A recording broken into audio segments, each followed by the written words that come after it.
India post DIGIPIN സംവിധാനം കൊണ്ടുവന്നു എന്ന് നിങ്ങൾ ഇതിനോടകം തന്നെ കേട്ടിട്ടുണ്ടാവും. അപ്പോൾ എന്താണ് ഡിജിപിൻ? അതുപോലെ ഇപ്പോഴത്തെ എക്സിസ്റ്റിംഗ് പിൻ കോഡിനെ ഡിജിപിൻ റീപ്ലേസ് ചെയ്യുമോ? നമുക്ക് ഈ വീഡിയോയിൽ നോക്കാം. ഡിജിപിൻ എന്നാൽ ഡിജിറ്റൽ പോസ്റ്റൽ ഇൻഡെക്സ് നമ്പർ എന്നാണ് അർത്ഥമാക്കുന്നത്. ഇന്ത്യ പോസ്റ്റ് വികസിപ്പിച്ചെടുത്ത ഒരു പുതിയ ഡിജിറ്റൽ അഡ്രസ് സംവിധാനമാണിത്. ഡിജിപിൻ ഒരു സ്ഥലത്തിൻ്റെ കൃത്യമായ ലൊക്കേഷൻ തിരിച്ചറിയാൻ സഹായിക്കുന്നു. ഡിജിപിൻ ഒരു ആൽഫ ന്യൂമറിക് കോഡാണ്. ഇതിൽ അക്കങ്ങളും അക്ഷരങ്ങളും ഉണ്ടാവും. ഇത് നമ്മുടെ ലാറ്റിറ്റ്യൂഡിനെയും ലോഞ്ചിറ്റ്യൂഡിനെയും ഒക്കെ ഡിപ്പെൻഡ് ചെയ്തിട്ടാണ് ക്രിയേറ്റ് ചെയ്യുന്നത്. അതായത് നിങ്ങളുടെ വീട്, കട, ഓഫീസ് എന്നിങ്ങനെ ഓരോ സ്ഥലത്തിനും അതിൻ്റേതായിട്ടുള്ളൊരു ഡിജിപിൻ ഉണ്ടായിരിക്കും.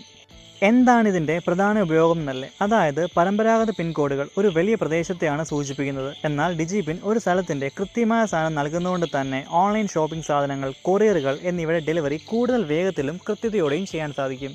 ആംബുലൻസ്, അഗ്നിശമന സേന തുടങ്ങിയ അടിയന്തര സേവനങ്ങൾ ആവശ്യമുള്ള സ്ഥലങ്ങളിലേക്ക് വേഗത്തിൽ എത്തിക്കാനും ഡിജിപിൻ സഹായിക്കുന്നതാണ്. നിലവിലെ റിപ്പോർട്ടുകൾ പ്രകാരം ഡിജിപിൻ ഇന്ത്യയിലെ നിലവിലുള്ള പിൻകോഡ് സംവിധാനത്തെ പൂർണ്ണമായി മാറ്റി സ്ഥാപിക്കില്ല. പകരം ഇത് പിൻകോഡിന് ഒരു കൂടുതൽ കൃത്യതയുള്ളതും സഹായകവുമായ ഒരു സംവിധാനമായി പ്രവർത്തിക്കും. വീഡിയോ ഇഷ്ടപ്പെട്ടാൽ ലൈക്ക് ചെയ്യുക. അതുപോലെ കൂടുതൽ വീഡിയോസിനായി സബ്സ്ക്രൈബ് ചെയ്യുക.